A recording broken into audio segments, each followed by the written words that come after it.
Hello, welcome to Through Lucy's Lens, weekly videos where I go somewhere interesting and hopefully you will find them interesting too.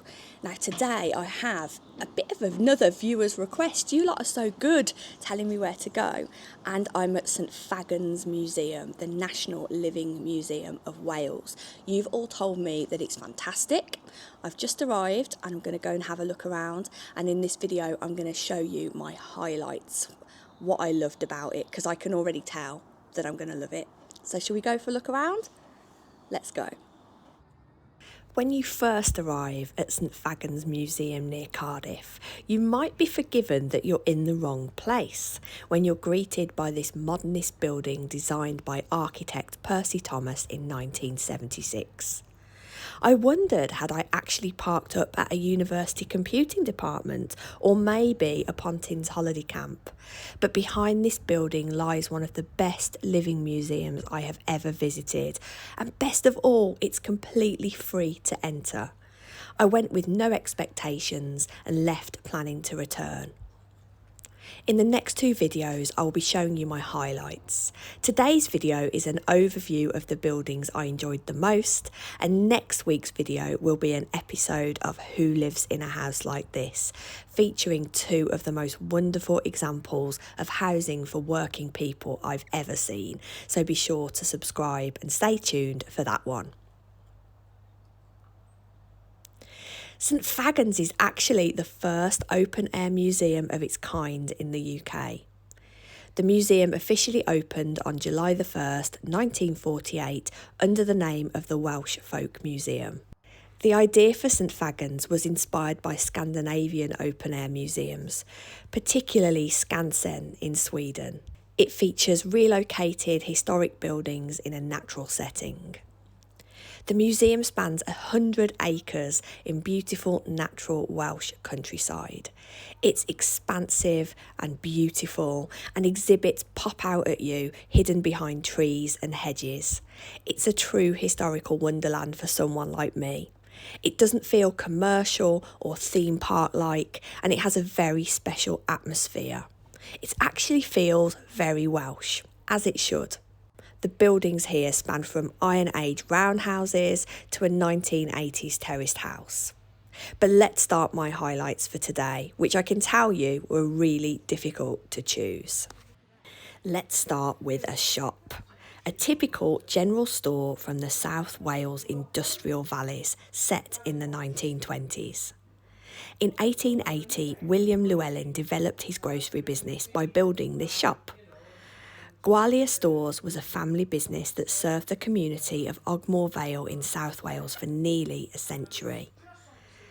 By 1916, Gwalia Stores comprised of a bakery, ironmongery, grocery, gentlemen's outfitters, chemist, and even a section selling animal feeds. It was also one of the first places you could buy freshly ground coffee in Wales.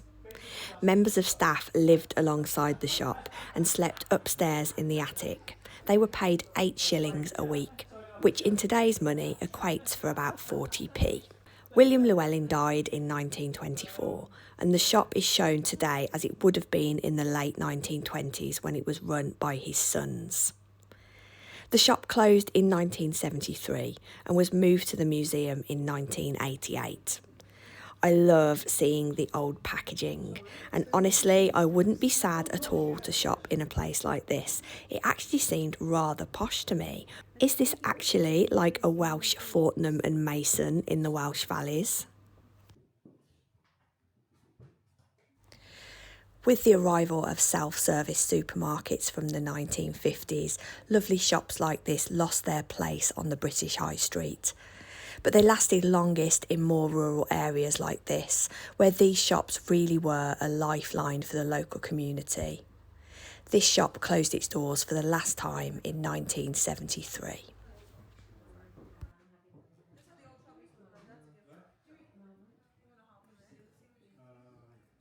Next up was a most unexpected but highly exciting find to me. Lucy, Queen of the Public Convenience.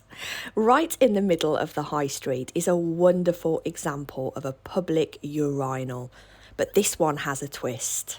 The urinal at St.Fagans is from Clwyd Wells in Powys, and it was placed there in around 1900 as a place of public convenience. It was made by Walter Macfarlane Limited, a firm based in Glasgow, Scotland, and stood in place until 1978. Public urinals were usually a place associated with men, because women were expected to stay in around the home and they can do their business in comfort. But this one has a message for any woman caught short too. Rearrange your skirts, madam. I loved it and it was so unexpected. This is why I love social history, for little unexpected finds like this.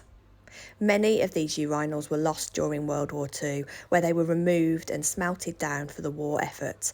But here is a brilliant example where you can see the real nitty-gritty of the past, because when you gotta go, you gotta go. And I am pleased to inform you that the only smell here was of crisp autumn leaves.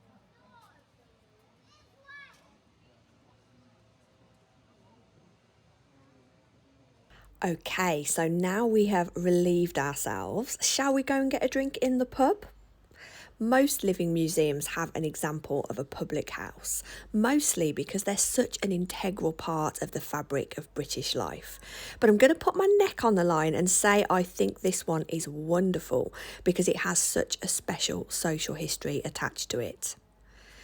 The Vulcan originally stood at 10 Adam Street in the Adamstown area of Cardiff, and it was two terraced houses knocked together. When the Vulcan was built, this area was known as Newtown. Newtown was built from the 1830s to house the growing workforce needed to build and service Cardiff docks. It was a small area, but thrived a multicultural community, mostly from people from Ireland. So the area became known as Little Ireland due to the high number of Irish people who lived there. They came to find work and escape the famine that was taking place in Ireland at the time.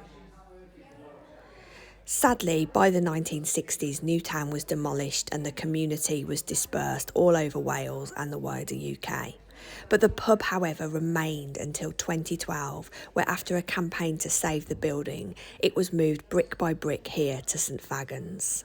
The pub is set in 1915 and the landlord at this time was a Dennis McCarthy and his wife Julia. They ran the pub for nearly 20 years and lived upstairs with their newborn daughter Ellen. In 1915, this pub would have been packed with working men from the docks, railways and surrounding industries. They would have drank in the main bar, where actually at the time there would have been no tables, just plenty of room to pack as many people in as possible and sawdust on the floor to make it easier to clean. It would have been noisy, smoky and full of life. As a woman, you would have to come to the pub in a couple and you would probably drink in the smoke room. It was very rare for women to drink alone or even in groups. Other customers would stand in the passage and were served through a hatch, and a small booth called the Jug and Bottle meant that customers could bring their own jugs and bottles to buy beer to drink at home. This is sometimes called an off-licence or an outdoor. It remained a time capsule with very little refurbishment, apart from a lick of paint every now and again.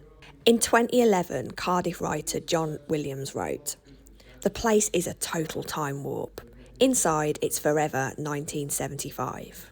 The Brains beer is cheap, the toilets are outside in the rain, and the bikers come down to drink every Saturday lunchtime. It's full of Cardiff history." Nearby to the pub, I found the Workmen's Institute and I fell in love with it instantly. I always loved buildings that were produced to bring working people together. These buildings were created for the working classes to find education, entertainment and community, even during difficult times.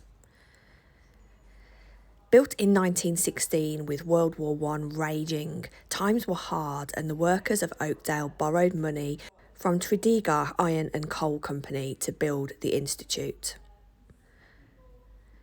This hall originally stood in Oakdale near Caerphilly, and it was built to provide leisure and entertainment facilities for the local workers and their families, most of whom made their living in the local coal mine. Choirs, bands, drama societies, and even pigeon fanciers were among the groups who met in the Institute. But most importantly, these institutions provided a safe space for self-education and community support during difficult times. The Oakdale provided an extensive library and reading room where many miners not only taught themselves to read, but became well-read and passionate about literature and the wider world. They could catch up using an abundant supply of newspapers and a really well-stocked library. They could also use this space to talk and catch up on affairs inside the colliery out of earshot of the management. Mining communities faced more hardships during the 1926 general strike and then the Depression. In the 1930s, the Institute provided support for families as much as they could. I found this really interesting quote about Oakdale in the 1930s that really brings the place to life. My father used to call it Penniless Corner when we were children. All the men did. That's where they would stand until it was time for them to go to work at, say, 2 o'clock. You'd see these little old men standing in the corner in bowler hats, and they looked so important, and yet they were poor people. After the end of the Second World War, society began to change and people's lives were altered by the arrival of television and cars, the latter meaning that travelling elsewhere for entertainment was a great deal easier and more entertainment could be found in the home. In the early 1970s, the Institute became a licensed club and then finally closed in 1987. Shortly afterwards, Oakdale Colliery also closed and the building was taken down brick by brick and placed here at St.Fagans. I don't believe I've done this building justice in the short time I've got to show it you, so keep your eyes peeled for a video on these workers' institutes where I can explore them and how important they were in more detail. The next building felt really poignant to me as I happened to be visiting St.Fagans on the 58th anniversary of the Aberfan coal disaster, where 116 children and 28 adults were killed when a coal waste tip came crashing onto a school and its surrounding homes. And here I was in another small school in Wales. Meister School was originally situated in the countryside near Lampeter, Cardiganshire, and it was built in 1880s for the families of local farm labourers. There were less than 40 children in the school in 1900 when the school is set today.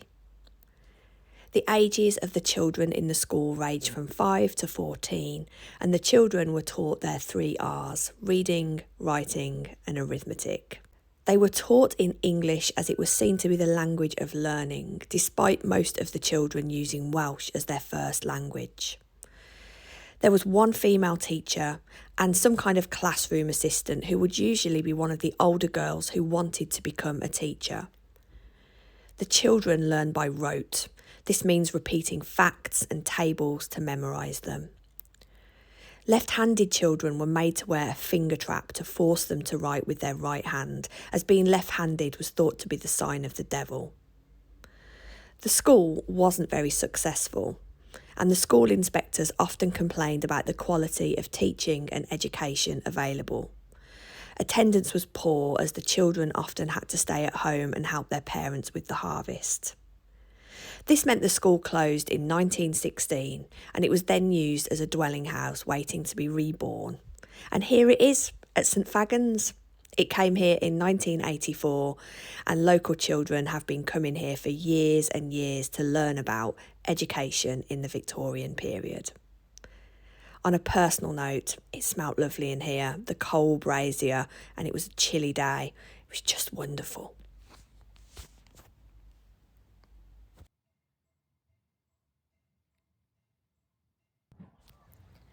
There's also a little bakery on site where I managed to grab a piece of one of my favourite cakes ever, Barrabrith.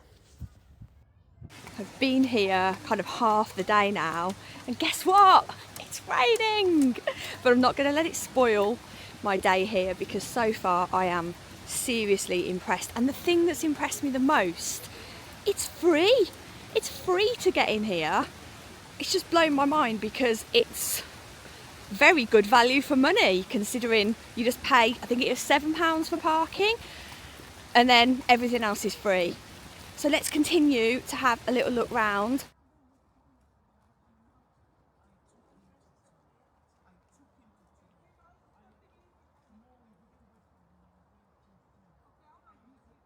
I am embarrassed to tell you that I nearly didn't come into this building. It looked closed and I wasn't sure I could be bothered to walk across the field in the rain, but my goodness, I am glad I did, because this building was so unexpected and brought something to life for me that I'd thought about for years and years. St Tylo's Church is believed to have been built in the late 12th or 13th century on the site of an earlier Celtic church. It was originally in Llandilo Talybont near Swansea and was used as a place of worship until 1964. It began to be demolished in 1984 in readiness for the move to St Fagans. Prior to the removal of the church, wall paintings were discovered, showing through in places beneath the plaster. When the church began to be dismantled, the paintings were first removed and preserved. The oldest of them was a mural of St Catherine, believed to date from the 15th century. The church was rebuilt and redecorated as it would have appeared in about 1530, before the Reformation. And you're able to see an example of a Catholic church as it would have been in all those medieval and Tudor novels that I love to read. How colourful it was, how informative it was in those days where not only services in Latin, so could barely be understood by most of the congregation, but also before people could read, they could see the pictures and they could understand. All the elements associated with a late medieval Catholic church are here, including a rood screen and loft, altars, carvings and brightly coloured paintings on the walls depicting chapters of the Bible. The missing sections of the wall paintings were reconstructed from what was left.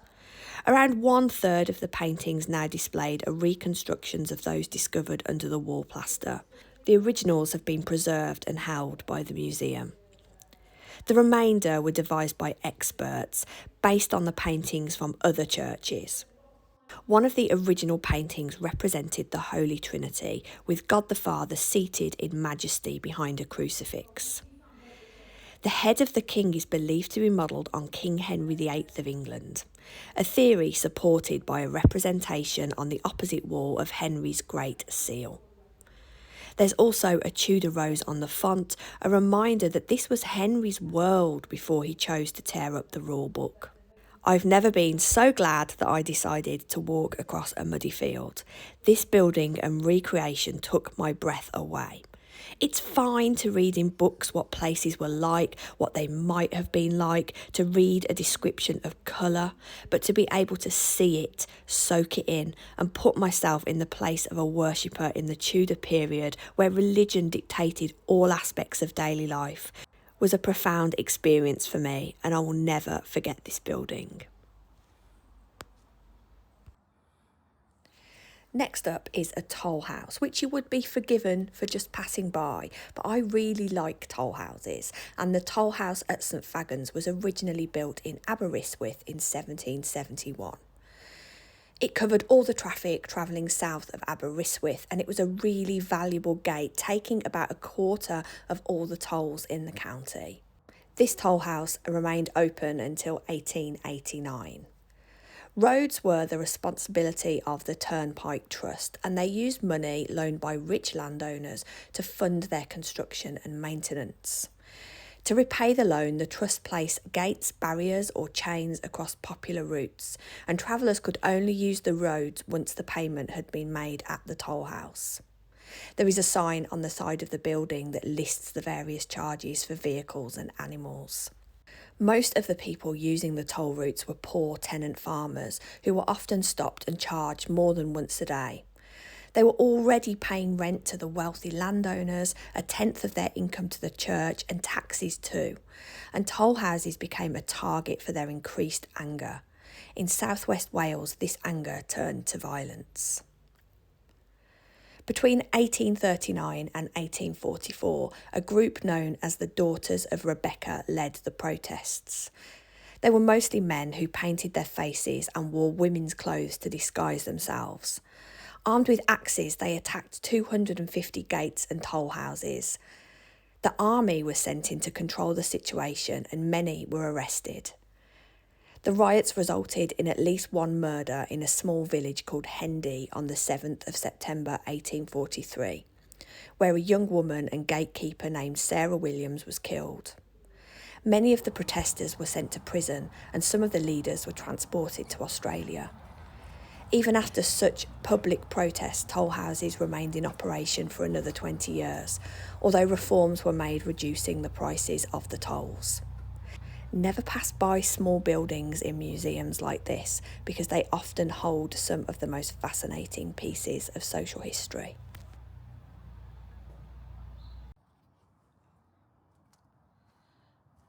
Last but not least is this red farmhouse. This is one of the earliest buildings to open to the public at St. Fagans, and it's been here since 1955. The house was originally situated in the Gower Peninsula in Swansea. It tells the tale of one family who lived in this house for hundreds of years. The Rogers family lived here since 1610 when they were originally tenant farmers.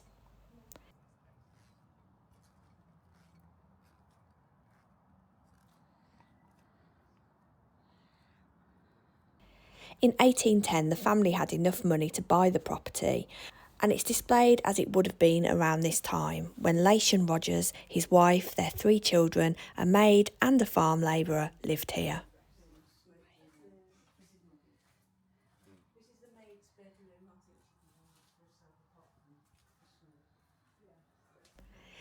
You may even recognise this house off the TV, as the dining room was used as the interior of Captain Blammy's cottage in the filming of the BBC drama Poldark.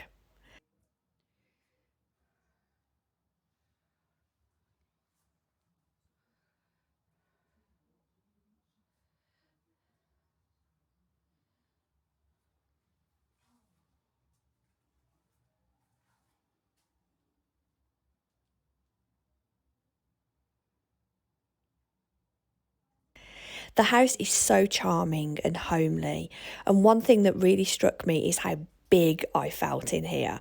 I'm around 5'6", but felt gargantuan, ducking under doorways and squeezing through passageways.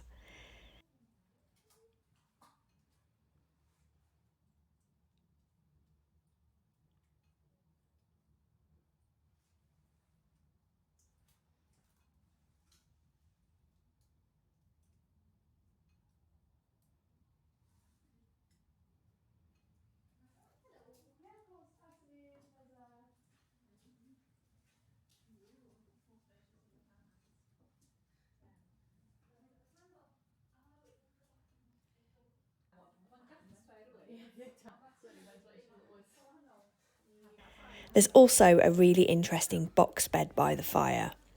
This was a feature of many homes in the Gower and was sometimes used by the maid so she could sleep by the fire and keep it burning and be close to her domestic duties. In later years, box beds were slept in by the family because it was warm and it was practical. The Rogers family were incredibly superstitious, and the house has always been painted this oxblood red to warn away witches and to protect the inhabitants from evil. This red paint was expensive, so not only proved the family could afford such a luxury, but showed that they really did believe in their convictions. They wanted to protect their house. I'm afraid this little look around my St. Fagans highlights is coming to an end, but don't worry if you've visited the museum and your favourites haven't been shown. I have a suspicious feeling that they may well appear in next week's video, so make sure you subscribe for that. St. Fagans was an absolute breath of fresh air, so thank you so much to the subscribers who recommended I visit. It was well worth the journey and I learnt so much. I loved how it was so natural and relaxed. There's a plethora of other buildings here And these were just my personal favourites, so be sure to pencil in a full day if you have the chance to visit yourself. And of course, let me know in the comments which one you liked the best. Until next week, goodbye.